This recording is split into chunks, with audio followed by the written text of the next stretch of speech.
Hey guys, this is Comic Uno, and today I'm doing an advanced review for the Loud House Summer Special graphic novel.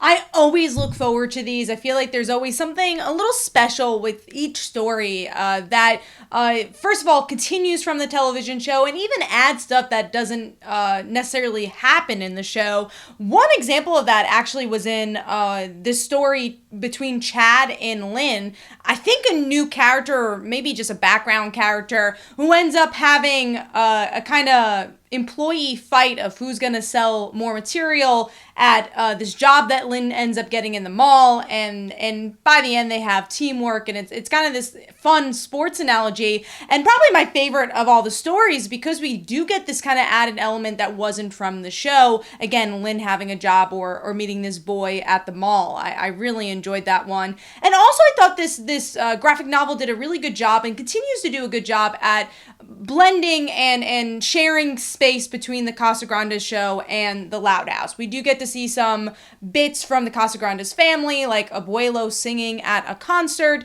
to just Sid, Ronnie Anne, and Lincoln hanging out. We actually get a few chapters of that. I know Loud House fans are always a fan of seeing them together. I'm always a fan of seeing them together. So it's nice to get multiple stories with that. And there's always some nice surprise connections or sharing space between the families as well. One example really was Lenny here. Lenny interacts with a couple of characters that we don't get to see a lot one-on-one, like the twins and Lenny going to the pool, which I really enjoyed. And probably my favorite story next to Lynn's story being Lenny and Lucy having this kind of fashion show together, where we get to see Lucy embrace her fashion as a goth, and this obviously being summer, can you wear black during summer? And Lenny actually being really impressed by this, and you get some really fun interactions between the two, and a growth and a bond that we haven't really seen with those two characters in the past. I also guess that this chapter, these graphic novels, take place in the previous season, because it does look like Laurie's still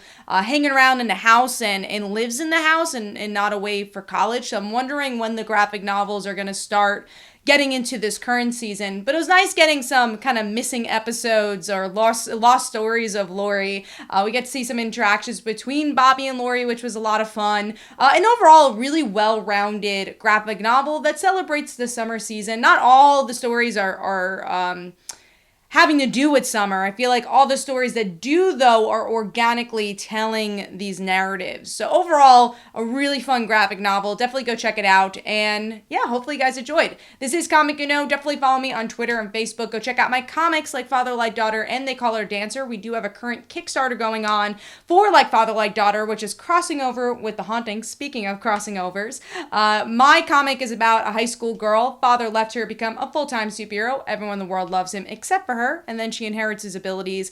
And then The Haunting's about Bram, who has ghosts always following him and does not want that. He does not want that responsibility. We have these two characters combine at a Halloween dance. So if you enjoy high school supernatural superhero stories, hopefully you guys go check that out. And of course, check out our podcast every Tuesday, our comic podcast, where we discuss all things comics, comic book news, and in the books that came out.